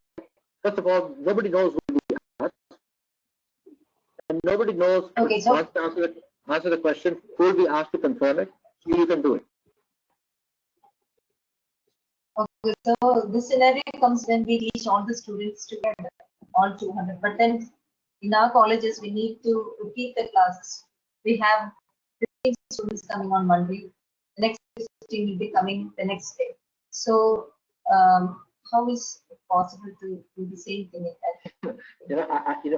Unfortunately, I can't give you a solution to the because we already have a self-learning program at our college, and we give the same questions to all 200 students, and invariably first set of students come with the correct answers, and the rest of them, they just copy it down. So no. Let me help you with that. Okay. Let's say there's a case of rheumatic heart disease, discussed for the first group. Okay. Now the second group comes. Okay. Yes. And you see, as long as your questions are not linear. Okay. So in the first group, let us say you spend a lot of time talking about fibrosis and collagen synthesis and so on and so forth. Okay. In the second group, you focus on molecular mimicry, the cross-reactive antibodies to streptococcus. Okay. Yes. Okay. So you take a slight different aspect of the same case and ask the question. Nobody can come prepared. Yeah. Nobody can come prepared by copying the first one. Yes, that's true. So the key is your creativity. It's your creativity which is the key. Yeah. That increases our job, isn't it? So we need to make we need to make different cases for each batch. So you give me a case of rheumatic fever, and I can discuss it in 10 different ways. Okay. Okay. Yeah, understood. Thank you, sir. It just takes some practice. Okay, it's not hard, and you won't get it right the first time. You'll get it right the second time or the third time. Okay. Because you're also learning at the same time. I understand. But then it increases our job and. Absolutely. Competency-based learning is much more faculty intensive than the lecture based. Much more intense. Much more intense. Okay, Dr. Raj. Can I come up with that? Okay. Thanks. Yes, Dr. Rajshri. Okay. Yes, Dr. Roshni, do you have a second question? Yeah, can I ask one more question, sir? Yes, yes. Because in the initial classes, when we are dealing with chapters like cell injury, how can we come up with a clinical case? Because students are also new to the subject and new to the clinical cases also. They have just entered into the clinical teaching. And so can we come up with clinical cases for this type of? You can take the case of ischemic heart disease, myocardial infarction, which you might actually have created for the cardiovascular block. Okay. Okay. So, or the better thing is to make very simple cases. Okay. Yes. Make a case which is of one paragraph only, and then you focus then on the coagulative, the necrosis, and not so much on heart failure or arrhythmia. Yes. Okay, thank you, sir. Thanks a lot. There's a question by Dr. Reshma. Do you use cases for summative assessment also? Apart from cases, what else can be used for doing a summative assessment? So, it's a very good question. We don't use cases for summative assessment. These are all done for formative assessment. Okay, but here is the key. Our as I told you, and I'll come back to it in a minute.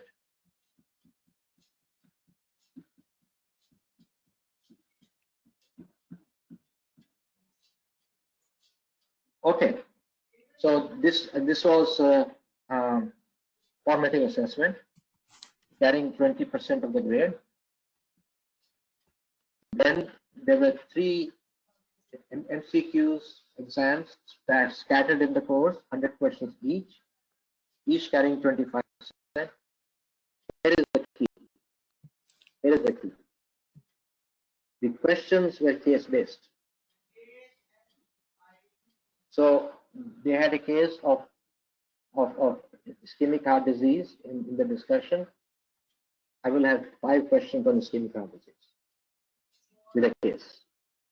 Each question, one question focusing on complications, one question focusing on reperfusion injury, one question focused on troponin and taking kinase, the diagnostics of it, Okay, so the same skill that we are testing when we are asking questions like this, we are testing the same skill, same cognitive skill that is involved in actually doing a case. So you see, this question is a case. So you can use questions for summative assessment by creating questions which mimic the cases. So the students ask me, how shall we prepare the exam? I said, go and review your case study very well. Cases, you know the plan.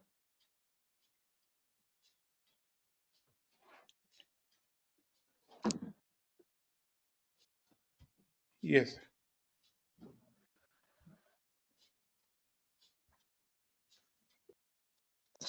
Then there is one. Would like Dr. Smita Jiju would like to know whether during your practical exams, do you still assess students for their skills in certain procedures like hemoglobin estimation, detection of urine, sugar, etc.? We do not have practical exams. Okay. We do not have practical exams. But if we want to assess the ability to read, for example, a diagnosed thalassemia, what we will do is we'll create a question of a child with hypochromic microcytic anemia.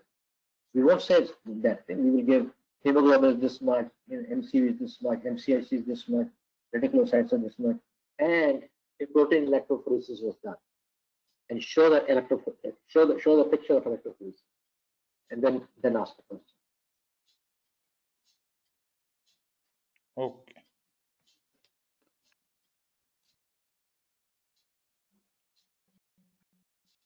And the reason, Sanjay, we feel we don't have those type of practical exams is because we know when the students become physicians, nobody will be doing hemoglobin in their hand. Yes, sir. All done by machine. Yes, sir.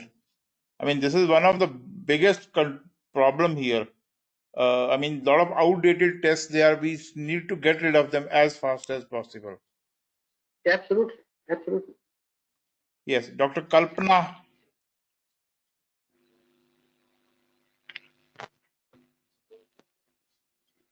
Okay, she has Hello, lowered her good hand. evening, sir. Yes. Good evening, ma'am. Sir, I just wanted to know that in this MCI curriculum, we are asked to have the OSPI. So in the practicals, how to organize this OSPI, because it requires many persons. We have to arrange the stations, and till now we were doing spotting. Can you give me 1 second? Yes. Hello. Yes. Till date, we were doing spotting, in which we were keeping museum specimens, charts, and flights, and instruments, and hematology slides. And now they have asked for the OSPI. It is a different setup. So, which type of? I'm sorry, I couldn't hear your entire question, but I heard part of it. See, the thing is this: we also do OSCE, but we don't do it. We don't do it in the pathology department. Okay. So why the students? See, I said we have an integrated course in pathology, medicine, pharmacology, all therapeutics, all being taught together. So the OSCE part is undertaken by the internal medicine department. Then the histopathology slide, for example, we are showing students more than 40 histopathology slides during their training. So can we use this? We are taking demonstration and then showing them gross and microscopy. Can we do like this, that we first give the case like presentation and then we explain That's exactly the way we did it. Okay. We removed the usual good old photochromes or this case PowerPoint presentation of histology of this and histology of that, etc., etc. That was all built. Whatever we thought was important, we took it and built it into a case. Case presentation. Okay. Thank you, sir. Thank you so much.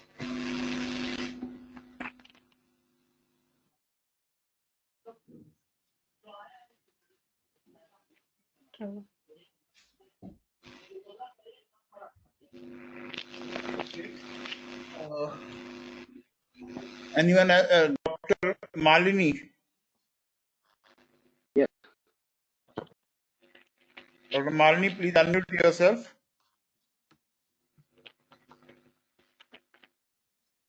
Yes. Yeah, can you hear me? Yes, I can hear you. Can you hear me, Malini? Yeah, I can. And thank you, sir, for that really extensive talk. I just had one query because this is, I assume that you're speaking about this when a student comes into pathology, right? Yes. Yeah. So what happens when you are, as a pathologist, you are supposed to go and take a class in a first year classroom, where probably they're being taught about the anatomy and the physiology of the liver, say for example. And as a pathologist, you've been asked to go and talk about cirrhosis. So how do you tailor yourself for a first year? What kind of knowledge do you want to, because you, in fact, when you're going into systemic pathology, you're covering general pathology also in it, right? So when they come into pathology, they've already done general pathology, just applying the general pathology onto the systemic pathology. So when you do a vertical integration, how do you manage the, you can't go too high, but then you can't go beneath a certain standard also. So where do you actually draw a line? That's a very good question. We don't do that, but I can easily see how it can be done. Okay. So let me. I think I have an example of it, and I'll show you.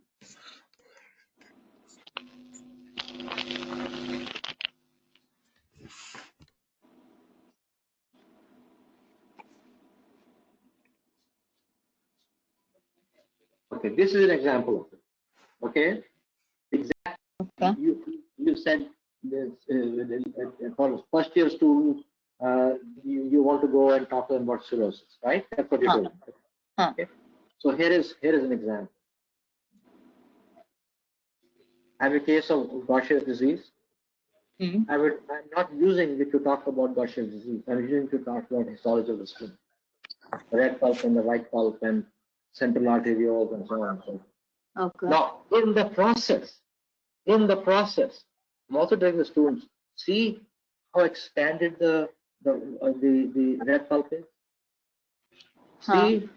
See there are large cells in there. Okay.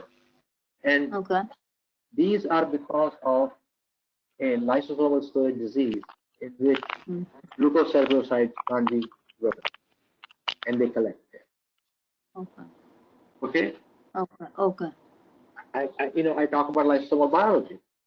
Yeah.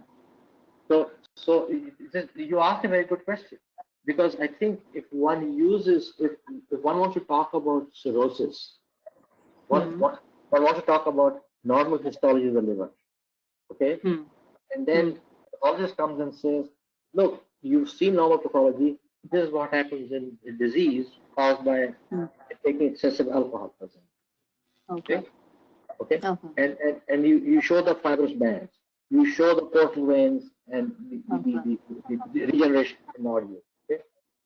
See, this is what happens. The blood cannot flow through it because the connections have been lost. So the patient has portal tension. Okay. All you do is you change your objectives. That's all. Okay. For the same case, you change the objectives for histology.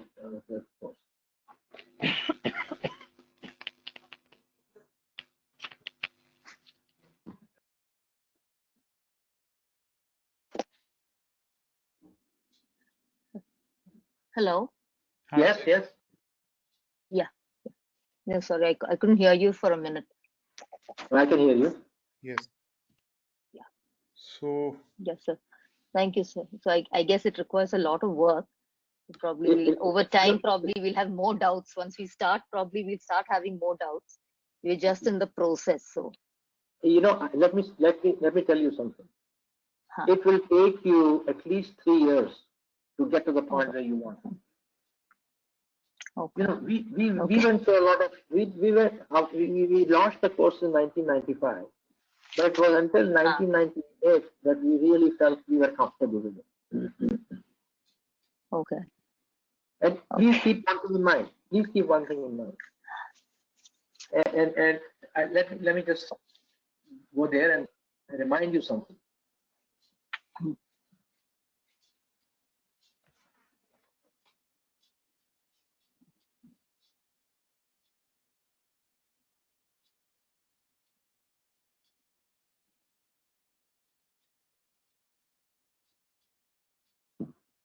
The last point.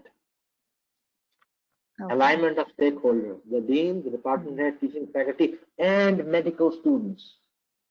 We don't tend to think of medical students as our partners in education. We look upon them as something that they don't know, and we are the ones who can teach them. We have to learn from them how they learn. Okay? Dr. Robbins once famously said, it is not important what is taught. What is important is what is learned. So if you involve the students, if you have a way of involving the students when you're doing this thing, I promise you, you will be happy, students will be happy, and your course will improve year over year. Okay. I guess there's a light at the end of the tunnel anyways. There is. Look, this is not easy. What you are trying to do is not easy at all. It is very difficult. Okay? But you'll get there by working collectively, okay, and working individually, and working with your students. Don't forget the students. Students are going to teach you a lot. Yep. True, sir. Thank you, sir. Thank you, sir, for that. Sure. Dr. Dost Muhammad Khan. Yes, sir. Yes, sir. Sir, thank you for your great presentation. My question is how to do the assessment for self-directed learning topics. So that I said that in case discussions. Okay. Again, basically case discussions is like a Viva. Okay, on the same day or also on the particular day? No, same day. When you're discussing the case, I used to go to the case. I had a small note cards with name and photograph of every student in my group. Okay. And I just took card by card by card and asked when I went for question number 1. See, what one has to avoid in this discussion is this: if you don't do it in a systematic way, there are 2 or 4 students who will dominate the discussion. Yes, sir. Okay, the people who are smart, they call them the gunners. Okay. Yes. So I said you will answer only after I ask you. Okay. Okay. Sometimes I would say, can anybody take this question? That's okay. You can raise your hand. Okay. But I decide, John, what about this? And then, Jane, what about this? And you know what I do typically after each such case discussion, when I finished it, I would write down on the card. Excellent. Okay. Well prepared. Okay. And then over 4 weeks, I would have done this multiple times, 8 times. So I met them twice a week. So during 4 weeks, I met them 8 times. I had 8 independent, sort of characteristics written on the cards. Then I combined it to one and say, this student has this grade. And don't forget, the case discussion grade is for all the cases, not just the ones I got. Okay, collectively. Collectively, yes. Each one of us collected information individually, and then we sat down and put them all together. And typically what would happen is, somebody whom I said was exceptional, everybody else also said exceptional. Okay, sir. There's a great concordance in the evaluation by a different faculty. Okay, it depends upon the faculty to the faculty, right, sir? There's always a difference. That is why you don't want one faculty member who's taking the Viva to decide the grade of the student. Okay, sir. Thank you, sir. Dr. Anshu will tell you that assessment. Dr. Anshu, are you still there? Yes, sir. Anshu. Yes,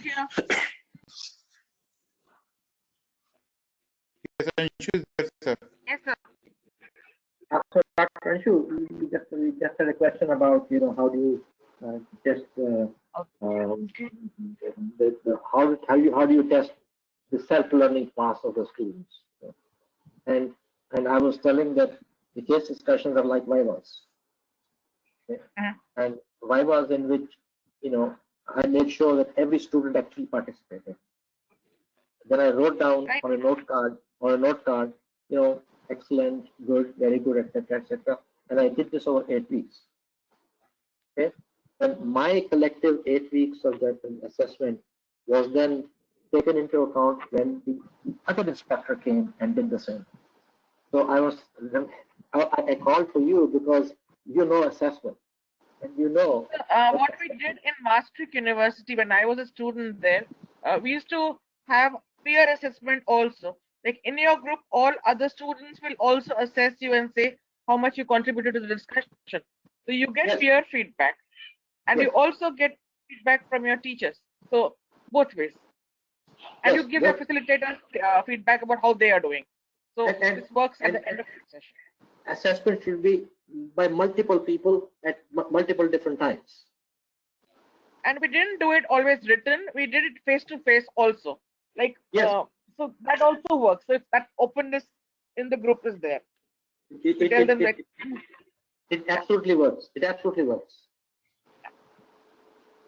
I mean, the limitation is only your creativity.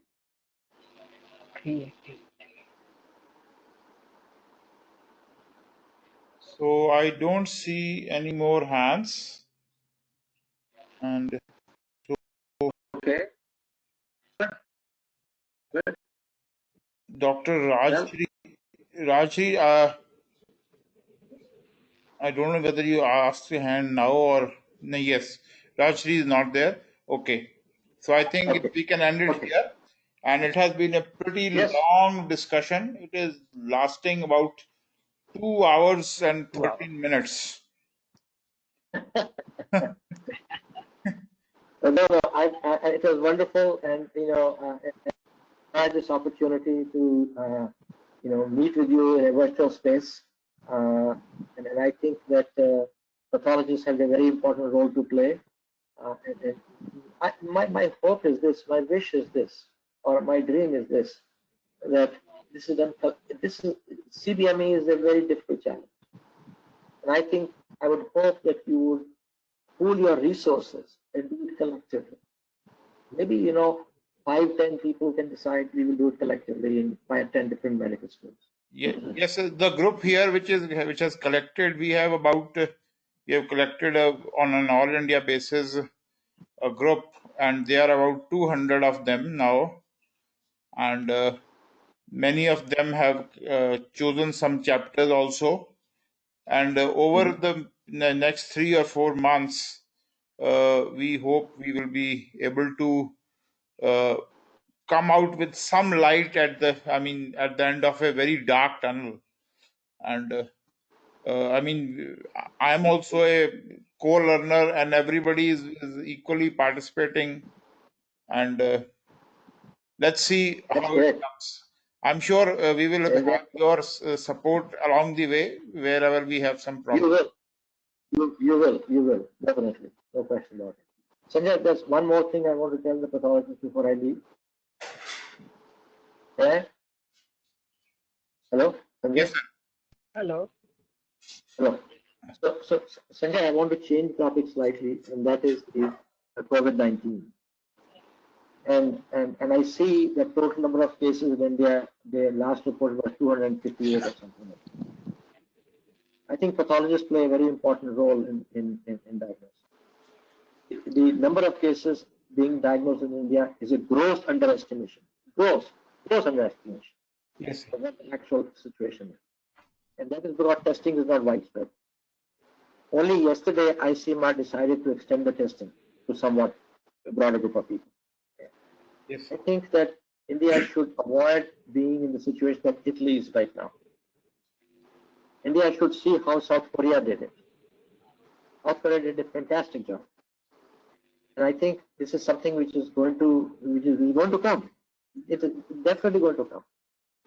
And I would urge my pathologist colleagues to be very proactive in giving their advice, giving their opinion, and getting testing to a large number of people. A large number of people. There are 250 cases in India. There could be 20,000 cases in India today. And I think that the bad effects will become evident within a matter of 4 or 5 weeks. And a large number of people will become sick. So as pathologists, as people who know about laboratory testing, I would urge you to talk to whoever you need to talk to get the testing on a much larger population. This is very important for India. It's important for the world. And we can play a role. Okay, thank you very much. Thank you, sir. Thank you, sir. Thank you, sir. And good night. It is good morning in US. And yes. Good afternoon, Laura. Okay. yes. All right. Bye. Bye bye. Bye.